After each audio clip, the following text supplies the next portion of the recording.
Muli po, isang pinagpalang araw po muli sa inyong lahat at sa oras pong ito, patuloy po akong taos-pusong nagpapasalamat sa ating dakilang Diyos na banal na patuloy po nagbibigay sa akin ng privilege, opportunity na patuloy po makapagbahagi sa inyo ng kanyang mga mensahe salita. Mga mensahe salita po ng ating Panginoon na patuloy po magiging patnubay at gabay natin sa ating mga buhay. Mensahe salita po ng ating Panginoon na magbibigay po ng kaalaman patungkol sa kanyang kalooban. Mensahe salita po ng ating Panginoon na magbibigay po ng katatagan sa ating pananalig at pananampalataya sa Kanya.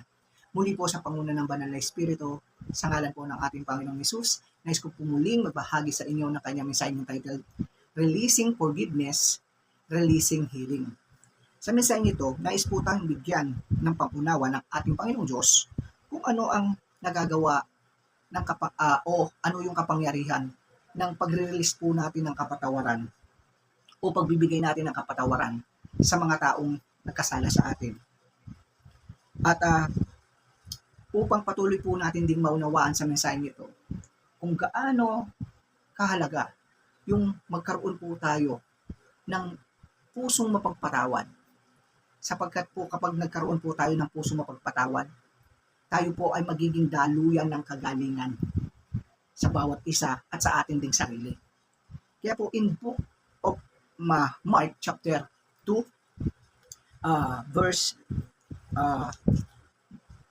in Book of Mark chapter 2, verse 4 to 11, dito po makikita po natin sa istorya po dito ng isang paralitiko na pinagaling ni Jesus. Yung pong paralitikong binubuhat po ng 4 na katao because crowded po nung panahon yun, nung nagpapagaling po si Jesus, hindi po sila makadaan dahil crowded po. Kaya po, ang paralitikong ito ay nakasakay po dun sa parang duyan.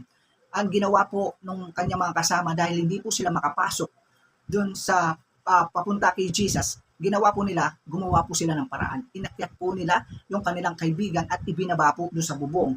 At dito po, makikita po natin kung gaano makapangyarihan yung pagpapatawad. Bago po siya gumaling, ay nagbanggit po si Jesus dito ng kapatawaran. Dito po sa Book of Marcos chapter 2 verse 5, dito niya po binanggit yung pagpapatawad. Sabi niya po, nang makita ni Jesus kung gaano kalaki ang kanilang pananampalataya, sinabi niya sa paralitiko, anak, pinatawad na ang mga kasalanan mo. Ayun po, nag-release po, di po ba? Parang nag-release po ng forgiveness si Lord Jesus doon. At kung tutuloy po tayo sa istorya niya, gumaling po yung paralitiko, nakalakad po yung paralitiko. Kaya po, bago po gumaling yun, ay nag-release muna po ng pagpapatawad yung Diyos. Kaya po, napakalaki ng kapangyarihan ng pagbibigay po natin ng kapatawaran sa mga tao na nagkasala sa atin, tulad po ng ating Panginoon. Bakit po tayo gumagaling? Di po ba? Hindi po ba natin naitanong sa ating sarili, no?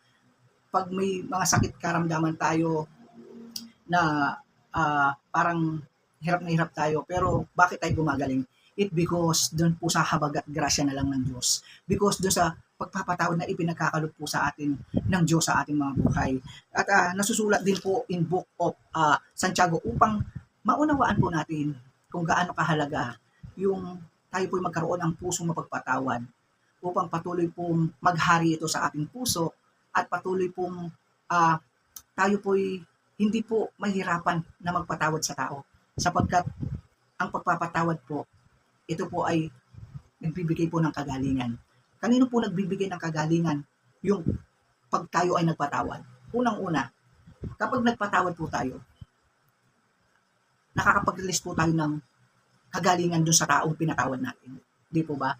At pangalawa, nare-release po rin yung kagalingan sa atin. Tayo mismo gumagaling. Di po ba, example po, isang may mga may taong may galit sa'yo, di ba? Parang o may tao kang kinagagalitan o kinaiinisan. Pero kapag ito ay pinatawad mo, di po ba, ang sarap sa pakiramdam? Parang hindi lang po yung pinatawad mo yung gumaling, kundi pati ikaw ay gumaling din. Di po ba? Hindi lang po kasi literal yung sakit sa ating buhay, hindi lang yung physical sickness. Ang pinakamatinding sakit na nararanasan natin, yung sakit doon po sa ating emotional sickness yun po. Yung emotion, yung sa ating kaloob-looban, yun po ang pinakamasakit na sakit, di po ba? Yung sakit physically, pwede po yung gumaling in a days, di po ba, sa pag-inom mo ng gamot. But yung sakit po doon sa sa puso mo, yung taong nakasakit sa'yo, di ba, minsan umaabot pa ng buwan, umaabot ng weeks, o taon pa yung galit mo sa taong yun, di po ba? Kaya po, mas talagang malubha yung sugat na nagagawa nung sakit dun sa kalooban. Pero, ito po ang kagandahan. Kapag tayo po ay nagkaroon ng pusong mapagpatawad, hindi lang po yung tao na pinatawad natin yung gumagaling, kundi isa po tayo sa mga gumagaling because of we release forgiveness to others. And sa pagre-release po natin ng kapatawaran sa iba, nagre-release po rin ng kagalingan niyon. Hindi lang po sa taong pinatawad natin, kundi sa atin din sarili. Kaya po in Book of Santiago 5:15 to 16, dito po ay maunawaan po natin kung gaano kahalaga yung kapatawaran o kung gaano makapangyarihan yung kapatawaran o yung pagre-release ng pagpapatawad. Book of Santiago chapter 5:15 to 16, pagagalingin ng Diyos ang may sakit dahil sa panalangin may pananampalataya. Palalakasin siyang muli ng Panginoon at kung siya nagkasala ay patatawarin siya sa kanyang kasalanan. Verse 16, kaya nga ipagtapat ninyo sa inyong mga kapatid ang inyong mga kasalanan at ipanalangin nyo ang isa't isa upang kayo'y gumaling.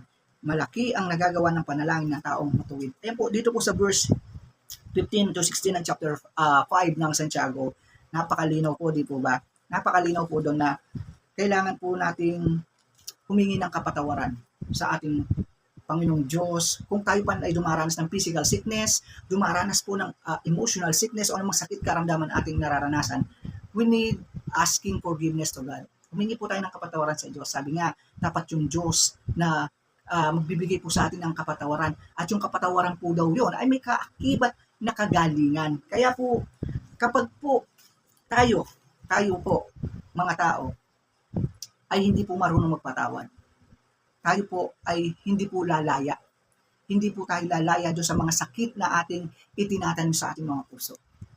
Kaya po napakaganda ng mensahe nito na tinuturuan tayo ng ating Panginoong Diyos na magkaroon tayo ng pusong mapagpatawad upang sa pag-release po natin ng kapatawaran sa iba ay nagre-release po tayo ng kagalingan sa iba at especially nagre-release po tayo ng kagalingan sa ating sarili. Kaya to be close, para po sa akin at naniniwala po ako na ganun din po ang ating Panginoong Diyos sa atin. Kaya tayo gumagaling sa ating mga sakit because dun po sa pagpapatawad na ginagawa ng Diyos sa atin. Kaya nasusulat din po in Book of 1,